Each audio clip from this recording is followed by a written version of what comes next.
Ma recherche-création actuelle s'inscrit en continuité avec ma démarche artistique. Diplômée en philologie et langue de l'Université nationale de Colombie, j'ai complété en 1999 un baccalauréat en art visuel création à l'Université du Québec à Montréal.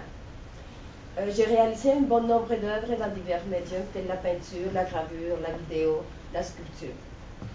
Ma pratique multidisciplinaire a évolué vers une approche interdisciplinaire de la création où différents langages artistiques entrent en dialogue.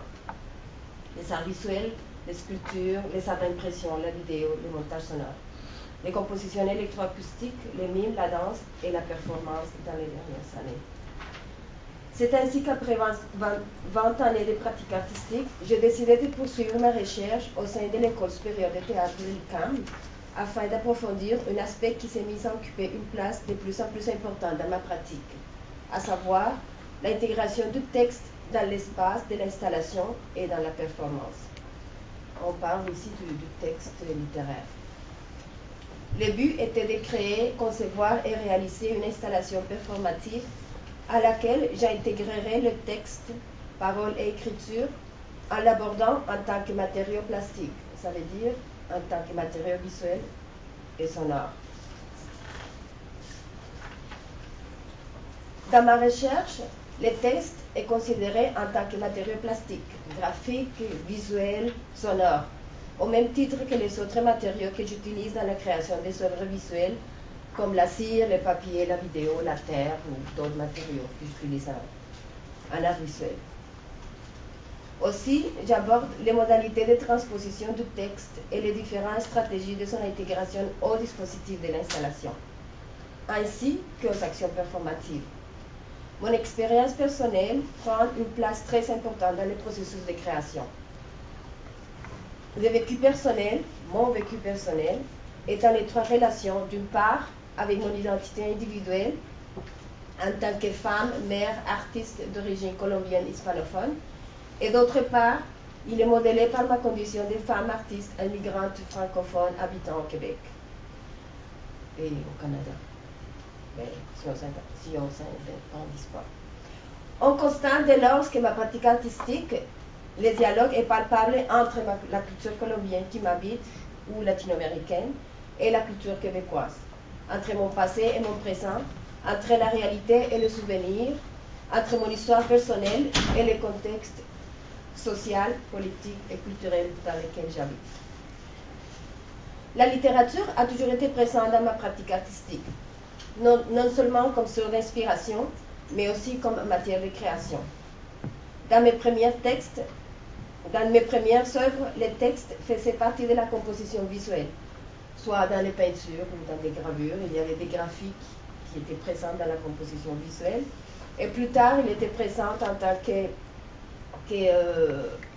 par exemple, poème enregistré ou récit enregistré qui faisait partie d'une installation et qui accompagnait une performance dans une installation ou dans une œuvre interdisciplinaire. C'est grâce à la lecture de García Márquez que mon désir de travailler à partir du texte s'est précisé. Je me retrouvais dans l'univers de cet écrivain colombien, je m'identifiais à lui, la langue, son amour pour la musique, la danse, la fête, mais aussi au personnage de ces histoires. Ici, je ne vais pas faire référence à García Márquez, puisque je suppose que tout le monde le connaît. Oui, oui. Hein. Non. Parce que le plus important à savoir, c'est que c'est un écrivain colombien, il était prix Nobel de littérature, il a écrit beaucoup de livres. Et bon, je me suis identifiée à ses récits parce que je viens aussi de Colombie, puis sa littérature m'a toujours habité, puis a toujours été partie de ma culture. Donc je vais laisser de côté García Márquez parce que je suppose que ce n'est pas nécessaire de parler de lui. Donc je m'identifie à sa littérature et au personnage de ses histoires. Je voulais faire agir, puisque je parle de performance, je voulais faire agir les femmes des yeux des chiens bleus. C'est le texte que j'ai utilisé. C'est un recueil de courtes nouvelles, vraiment courtes qui vont de, je ne sais pas, 3 pages à 6-7 pages maximum. Donc je voulais faire agir les femmes des yeux des chiens bleus, leur donner vie à travers ma propre identité, mes souvenirs, les faire exister à travers ma propre voix, mon propre corps, mon expérience, mon vécu. Mon processus de création étant organique, il est très primordial pour moi de commencer par créer un dispositif scénique. Donc, comme je voulais transposer les textes en installation, visuellement, la première chose que je devais faire, c'est m'approprier des textes, puisque les textes étaient littérature, c'était pas du théâtre, c'était pas des textes performatifs, ça n'existe pas d'ailleurs des textes performatifs. Donc, m'approprier des textes et aussi créer un espace installatif que j'appelle un dispositif dans lequel j'allais réaliser la performance, dans lequel les textes allaient être performés, autant avec la voix qu'avec le corps. Donc, commencer par créer un dispositif scénique, c'est-à-dire un espace installatif qui deviendrait, lors de la performance, un espace scénographique. Ça, c'est un autre sujet que je ne veux pas aborder, la différence entre une installation visuelle et une installation performative. C'est peut-être pas nécessaire. Mais une installation visuelle, normalement, est utilisée par l'artiste ou pour le public pour se déplacer, tandis qu'une installation scénographique est considérée plus comme un espace dans lequel les acteurs vont jouer dans une pièce de théâtre. En résumé, c'est ça. Cependant, il faut préciser que même si dans certains cas, le dispositif est considéré comme synonyme de décor ou de scénographie, dans les cas de ma recherche, j'ai créé un dispositif composé et dessiné par les différents éléments visuels qui étaient en soi des œuvres artistiques en étroite relation avec les textes et la performance. Ça veut dire que tous les objets qui étaient présents dans ces textes-là, je les ai créés ou recréés comme installation. Il n'y avait rien dans l'installation qui n'était pas dans les textes, dans les trois textes que j'ai utilisés. Ce dispositif avait comme caractéristique primordiale l'abolition de la rupture entre la scène et la salle, mais surtout il m'a permis d'inscrire la performance, les mouvements et les actions dans l'espace. Ce que ça veut dire, c'est que l'installation, même si c'est visuel, parce que mon travail est interdisciplinaire, donc c'était comme une exposition visuelle présentée dans un espace théâtral. C'est là que s'est joué toute la différence. Donc, je présentais comme une exposition, mais dans une salle de théâtre. Alors, les spectateurs n'étaient pas assis dans des chaises, mais ils pouvaient circuler à l'intérieur de l'installation, dans laquelle moi aussi je performais. Pour l'envers des cils blanches, c'est le titre de ma... Je vais faire passer les photos comme ça. Alors ici, ça commence avec des images de l'installation où on peut voir un peu. Ça, c'est le miroir, dans lequel je vais parler plus tard. Et je vais passer les images. Ça va passer tout seul. Donc, pour l'envers des cils blanches, j'ai construit le dispositif installatif et la performance à partir du texte de l'architecture de Garcia Marquez. Il est important de mentionner qu'il ne s'agissait pas d'un intérêt purement formel ou plastique, puisque selon moi, ce qui importe dans une œuvre d'art est qu'elle crée du sens pour les spectateurs. Cependant, l'essence d'un texte dans le contexte d'une performance est donnée par la relation qui se tisse avec le corps, avec l'espace, avec le temps, et pas seulement par la signification ou l'essence littérale des mots.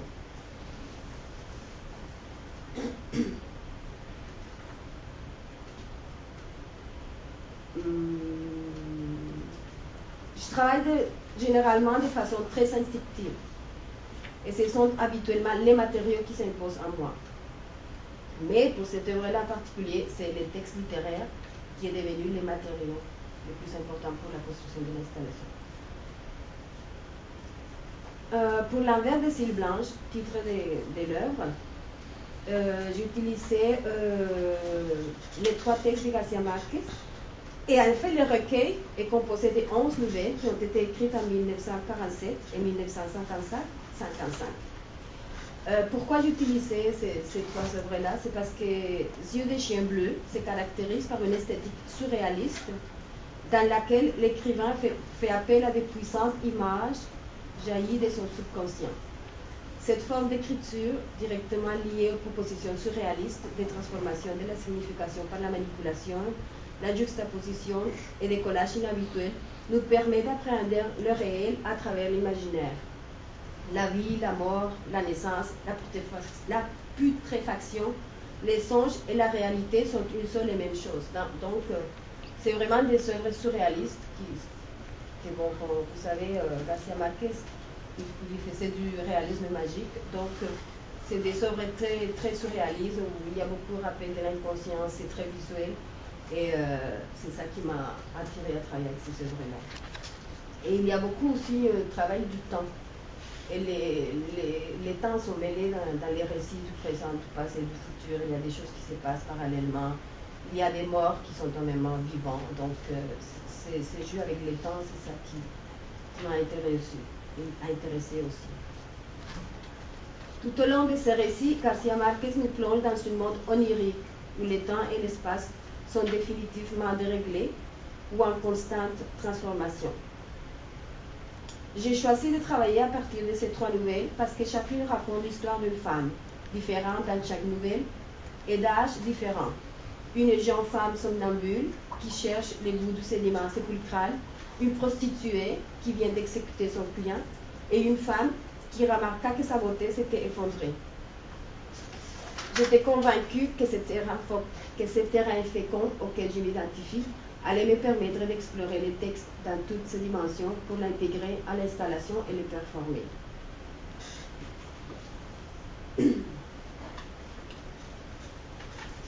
Là, je vais laisser peut-être.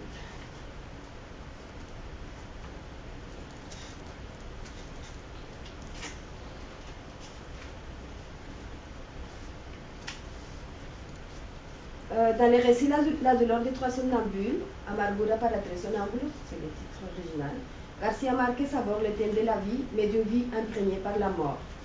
Les 3 somnambules, narrateurs de l'histoire et frères du personnage principal, retracent à travers leurs souvenirs d'enfants l'élégie du personnage principal, une jeune fille qui, lors d'une de ses déambulations nocturnes, est tombée dans la cour par la fenêtre du 2e étage de la maison. À partir de ce moment-là, elle commence à se désintégrer jusqu'à ressembler à la mort. La protagoniste de Eve à l'intérieur de son chat, Eva está dentro de su gato, est une femme extraordinairement belle, tourmentée par le souvenir d'un enfant mort et enseveli sous un oranger et dont les os sont réduits en sang. Le thème central de cette nouvelle est la mort et la réincarnation. La 3e nouvelle,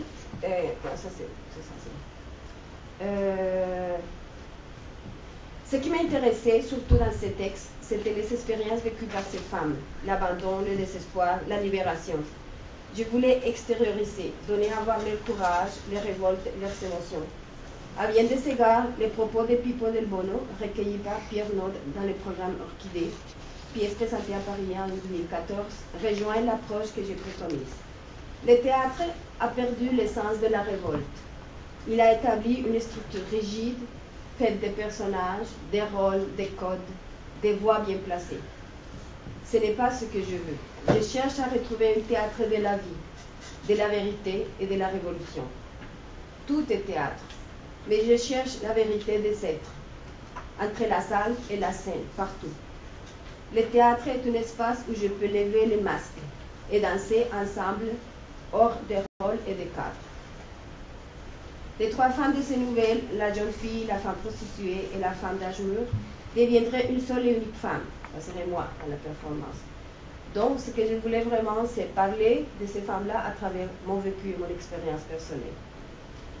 Pour ce faire, je devais construire une installation, créer un dispositif dans lequel je pourrais parler de ces femmes-là, et un dispositif dans lequel je pourrais passer d'un espace à l'autre, ça veut dire d'un espace d'une femme à une autre femme. Donc je devais créer 3 espaces, mais qui devaient refléter le temps des textes et l'espace des textes, qui était onirique.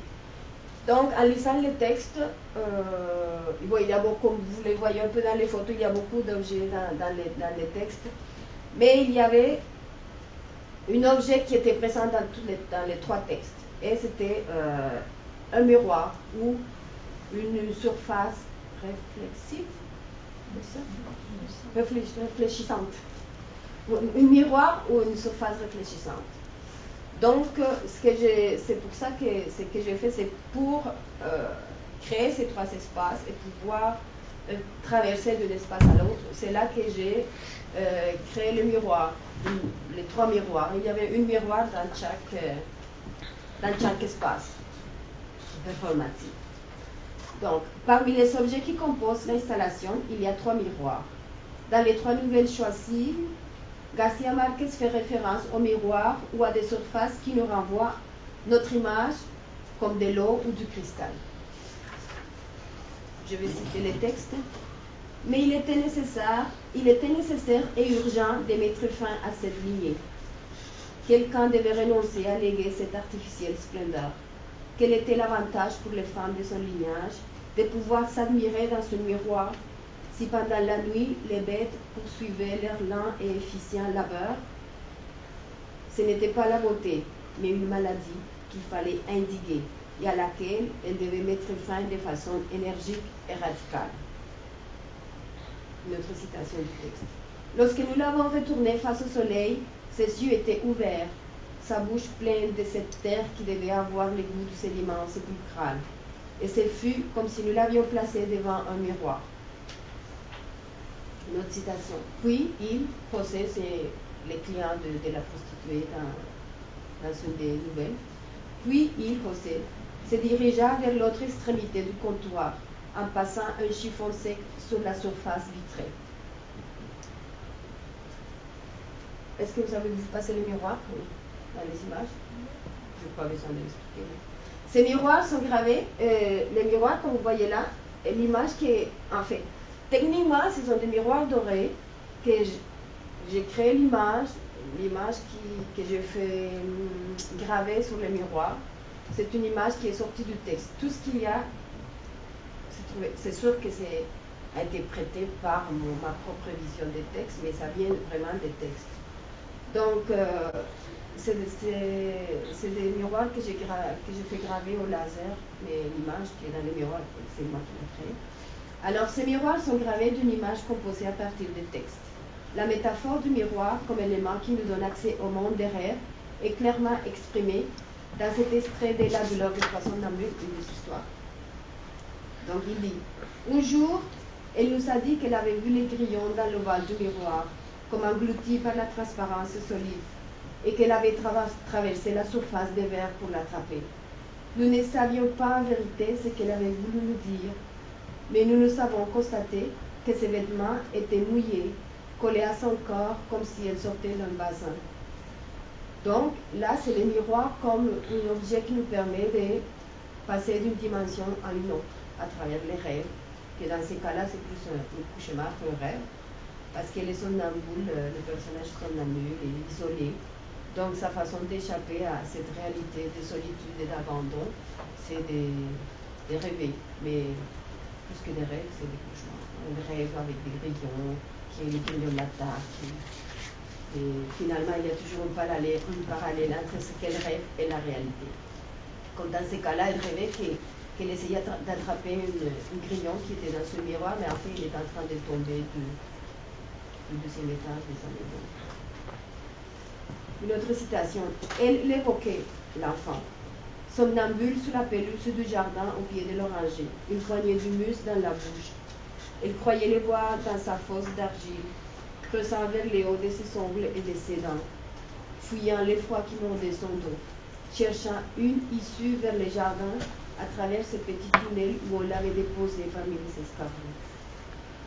Un jour, en relisant mon cahier de croquis, j'ai remarqué un dessin que j'avais tracé très rapidement et qui représentait un lit au milieu duquel poussait un arbre gigantesque. J'ai repris cette image incongrue pour la retravailler à partir des textes de Garcia Marquez. En effet, le lit me semblait être un objet qui, en plus d'être présent dans les textes en tant qu'objet réel, le lit de la somnambule, le lit de la malade, de la femme malade et le lit de la prostituée, fait aussi référence au rêve, au sommeil, cauchemar des 3 femmes. Pour représenter le monde des rêves, j'ai utilisé la technique du collage d'éléments disparates présents dans les textes cités ci haut. La surface du miroir est gravée d'une image représentant un lit au milieu duquel est planté une orangée dont les racines traversent l'oreiller et se fusionnent au cordon ombilical du fœtus qui repose en dessous du lit. Un grillon géant domine l'ensemble de la composition. Bon, cette technique aussi, bon, fait référence à la technique de surréalisme des collages d'images qui sont vraiment rarement visionnelles, mais qui nous mène quand même à une autre interprétation de la réalité. La présence de cet objet, de cette image objet synthèse dans l'espace de l'installation voulait marquer pour le spectateur le passage vers une autre dimension, une monde onirique, comme celui de la somnambule de Garcia Marquez ou encore d'Alice au pays des merveilles. Ça c'est parce que dans l'œuvre c'est déambulatoire, ça veut dire que le public il est dans l'espace de l'installation. Donc de la même façon que moi j'ai traversé les espaces, le public aussi, il pouvait se regarder dans le miroir et traverser les espaces de l'installation comme des personnages, des œuvres. 3 miroirs dorés identiques ont été placés dans l'espace de l'installation, c'est-à-dire un dans chaque espace performatif. Les miroirs qui rappellent la surface picturale et la plaque à graver, parce qu'en fait, comme les miroirs ont un dessin, mais ce dessin est gravé. En fait, c'est parce que j'ai fait la gravure, et dans la gravure, c'est une technique d'impression dans laquelle on grave. Ça peut être normalement une plaque en métal, en cuivre. Donc, les miroirs, en plus d'évoquer ces mondes oniriques, ces passages du monde onirique, il évoquait aussi des choses beaucoup plus formelles, comme la plaque à graver. Sauf que ce n'est pas une plaque à graver, mais c'est gravé au laser. Les miroirs qui rappellent la surface picturale et la plaque à graver mettaient en relief la fragmentation et la multiplication de l'espace. En effet, puisque les spectateurs pouvaient se déplacer librement dans l'espace de l'installation, les miroirs leur permettaient de jouer avec leurs multiples perspectives. Aussi, se trouvant devant les miroirs, les spectateurs étaient contraints de confronter les objets réels et leurs reflets. Ici se pose la question de la représentation à différents niveaux. La surface du miroir qui contient l'image visuelle du récit, ça veut dire la transposition visuelle du rêve, l'image du spectateur qui se reflète dans le miroir, puisqu'ils peuvent se déplacer dans l'installation et se regarder dans le miroir, ou l'installation performative qui contient la nouvelle, ça veut dire l'installation, l'œuvre d'art visuelle, performative, comme reflet de l'œuvre littéraire. Dans la verre de cils blanche, le miroir était aussi un outil de déformation.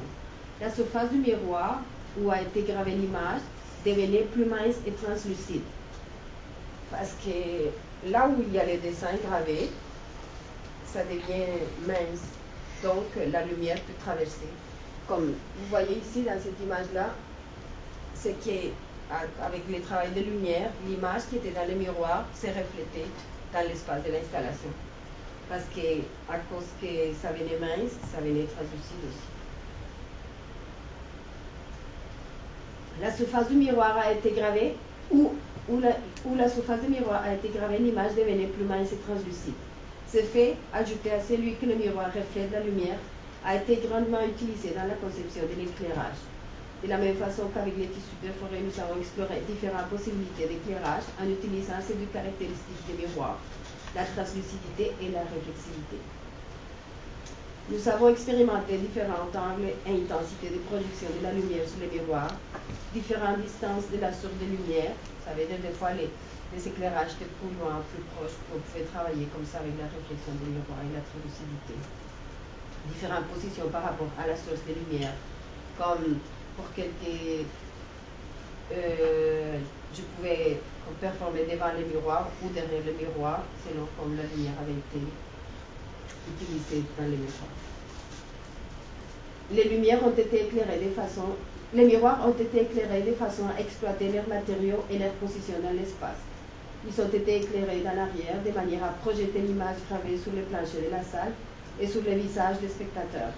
Les miroirs ont aussi été éclairés du devant, de façon à refléter la lumière dans différentes directions, ce qui donnait une atmosphère onirique à la salle. Je finis bientôt. Dallenbach, en 1997, faisant suite aux recherches d'Egide, définit la mise en abîme comme tout enclave entretenant une relation de similitude avec l'œuvre qui la contient. Cependant, la mise en abîme peut ne pas répéter nécessairement la même image. Dans le cas du portrait de Sekou Arnolfini d'éventail. Par exemple, le miroir convexe défigure l'objet reflété.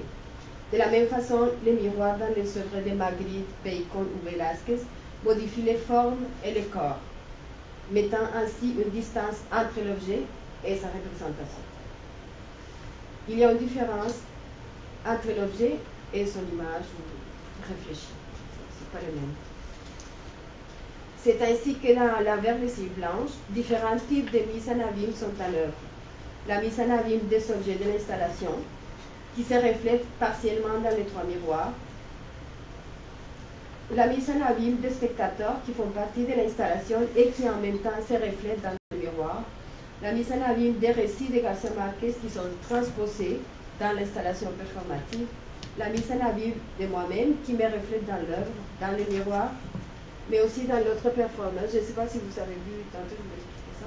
Il y a une autre personne qui... Parce qu'en fait, comme il y avait différents temps dans les textes, et je voulais vraiment focuser sur les temps parallèles, différents, passé, présent, futur qui se confondaient.